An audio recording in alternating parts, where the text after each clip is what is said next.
welcome students, welcome for the class, welcome students of CIP Polytechnic. Today we will learn light amplification by stimulated emission of radiation. This is a name abbreviated as laser. So what is laser? Basically laser is used in optical fiber communication technique.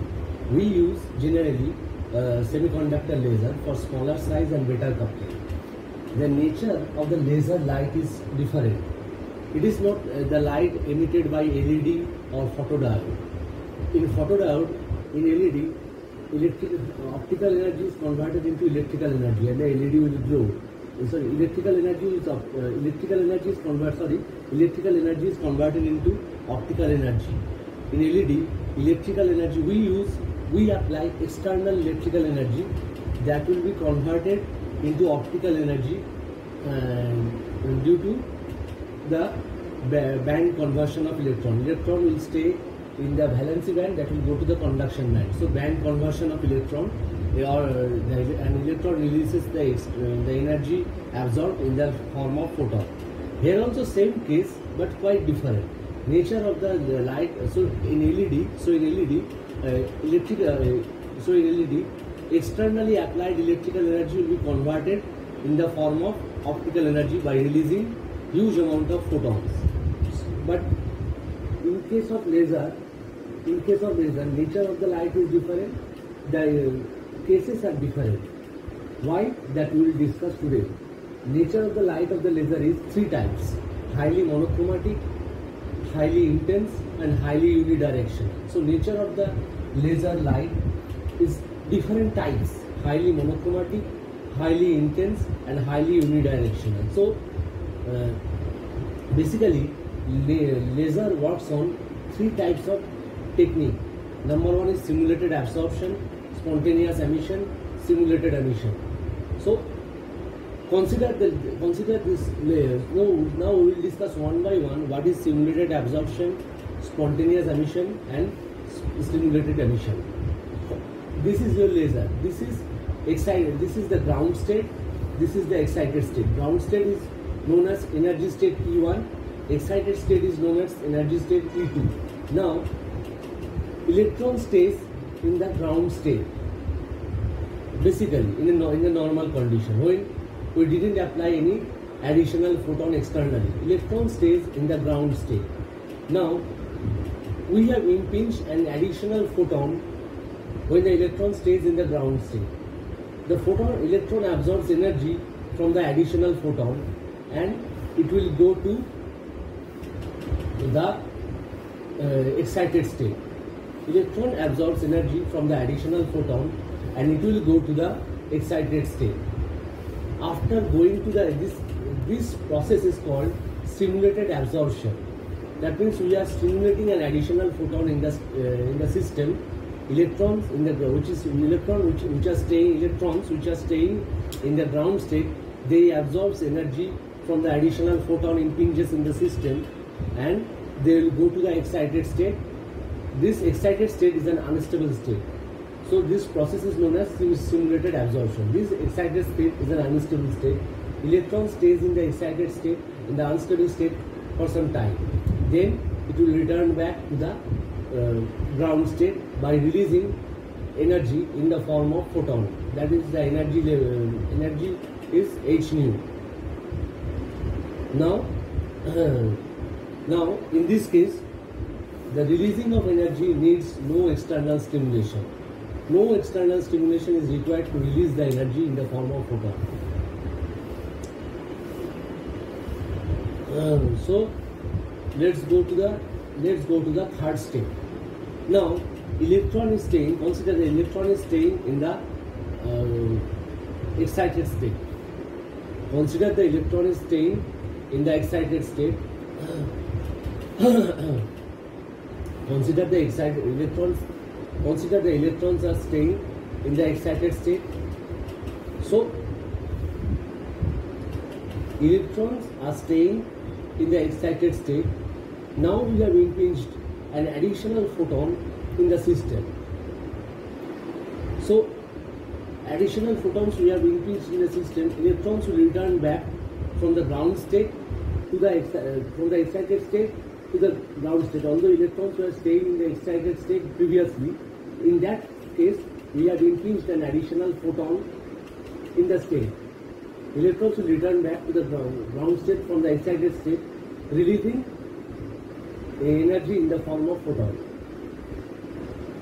Okay, the energy in the form of releasing energy in the form of photon. So this energy is releasing energy. You can say electrons after impinging an additional photon, when the electron is in the excited state, the electron will return back to the ground state, releasing the energy.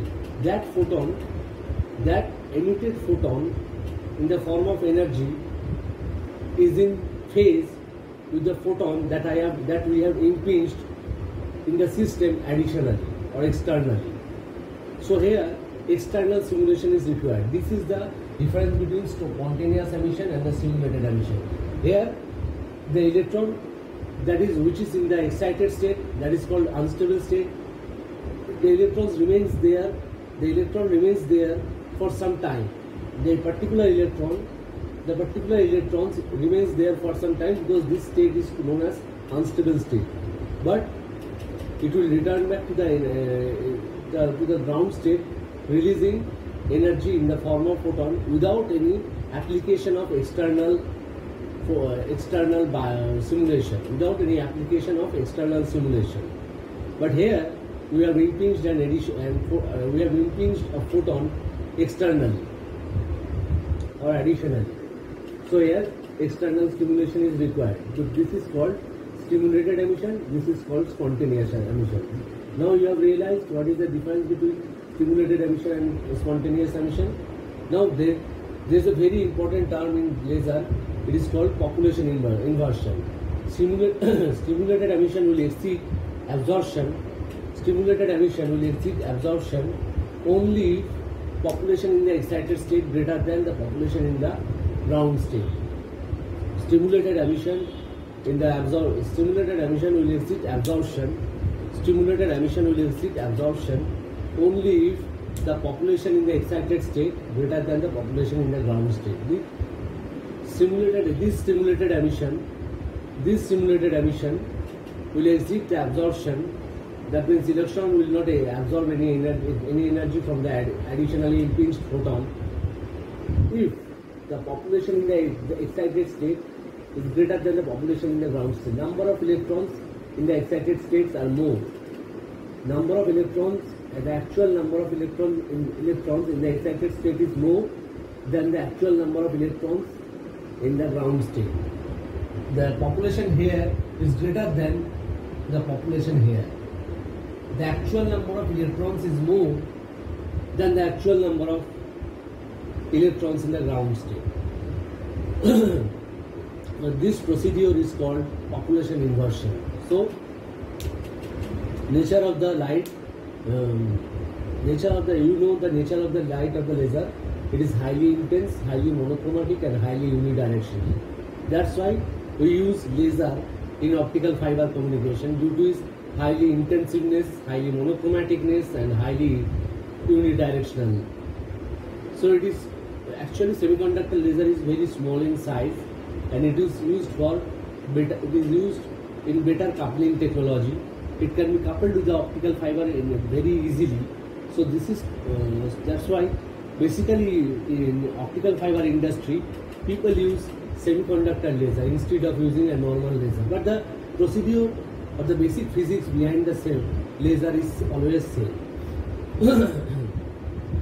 Procedure or the basic physics behind the laser is always same. There is absorption, there is spontaneous emission, there is simulated emission. So laser is known as light amplification by the stimulated emission of radiation. Remember this name. In the exams you are asked to write the short notes of the laser. You will have to explain what is absorption, how it happens, what is spontaneous emission, and what is stimulated emission, and what is the difference between spontaneous emission and stimulated emission. Only difference is in case of spontaneous emission, electrons in the excited state which is an unstable state, will return back to the ground state, releasing photon in the form of energy, releasing the absorbed photon in the form of energy. No additional, no external, no external stimulation is required. No external stimulation is required. But in case of stimulated emission, we have impinged an additional photon in the system.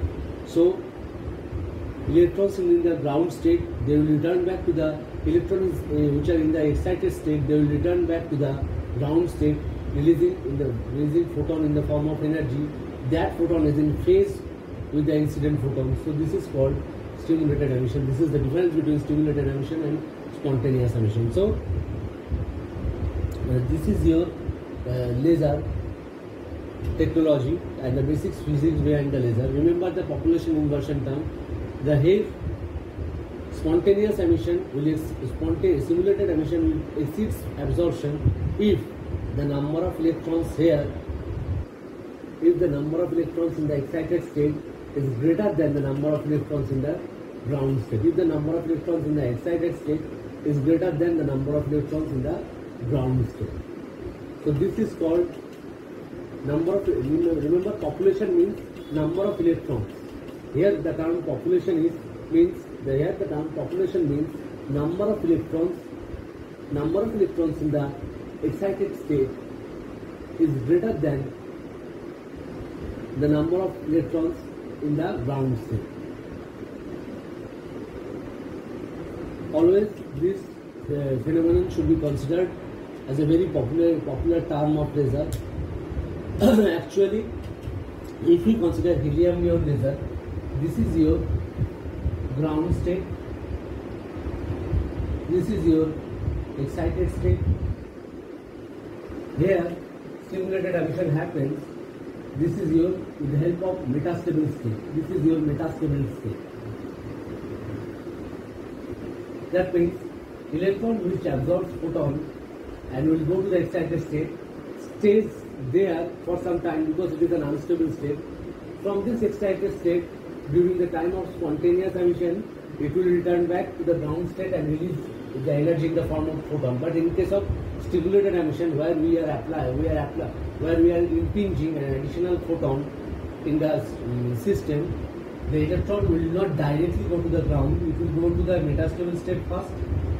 Then, so here electron emits energy in the form of partial photons.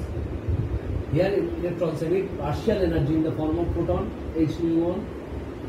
Here electron emits partial energy in the form of photon, H-1. From metastable state to ground, the electron emits energy in the form electrons emits the remaining part of the energy. Here from ground excited state to metastable state, when the electron is moving, it releases the partial energy in the form of photon. Then from metastable state to ground state, it releases the remaining part of the energy in the form of photon, that is H-1 and H-2. So this is called a Via state, that is known as metastable state. This is called a Via state, that is known as metastable state. This is called a Via state, that is known as metastable state, which exists in case of helium neon laser, HELE laser.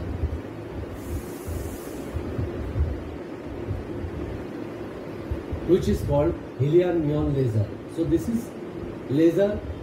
This is the basic physics behind the laser. This is the basic physics behind helium neon laser. We have a metastable state installed in between the excited state and the ground state. This is called a third party Via state. So this state is used when electron is coming from excited state to ground state in case of stimulated emission. In case of absorption, electrons which are in the ground state, they will absorb energy from the impinged photon and they will go to the excited state. In case of spontaneous emission, the electron which acquires energy from the additionally impinged photon, they will return back to the ground, releasing the absorbed energy in the form of photon. But in case of stimulated emission, electron first go to the metastable state from excited state, then return back to the ground state from metastable state. So this is called laser. Basically, in optical fiber communication technique, we use semiconductor laser. We can use helium neon laser also. So this is your laser technology. We always discuss three type of emission. These three type of techniques, that is called absorption, spontaneous emission, stimulated emission. Always use these three type of techniques, and always remember that light of the laser is highly unidirectional, highly monochromatic, and highly intense. Okay, laser is used for in optical fiber technology for better coupling and receiving the data from source to receiver. Receiving the optical signal from source to receiver.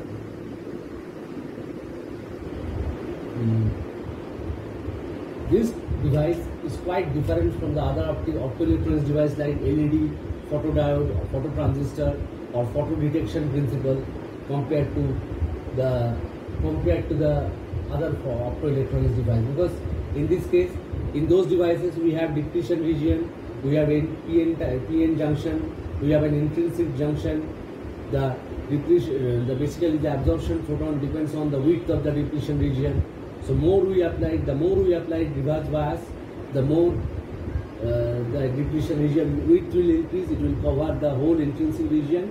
Absorption of photon is more, and electron hole pair generation is more.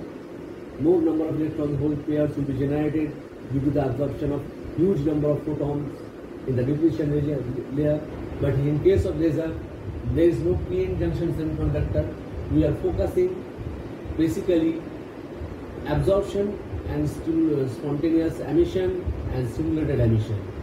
So laser is quite different compared to LED, photodiode, phototransistor, and photodetector. So this is a laser is particularly helium neon laser is not a semiconductor laser. Semiconductor laser is quite different compared to helium neon laser, but practically in different lab where we are using photocaustic spectra, fluorescence spectra for spectral data analysis, we use this type of laser. Basically, we use helium neon laser we use helium neon laser basically there. Otherwise, we use semiconductor laser in case of optical fiber communications technique for very smaller size and better coupling. So this is your laser technology, right? This is your laser technology. Remember everything so that you can write a good quality of notes in the examination. If you are asked to write a short notes on this laser, you will have to explain the normal conditions of the laser. These three conditions: stimulated absorption, spontaneous emission, stimulated emission, and if possible, you have to explain population inversion, nature of the semiconductor laser light, or in which places of optical fiber communication we use laser. Describe also as the basic physics behind helium neon laser. So their notes quality will be good. So remember everything regarding laser.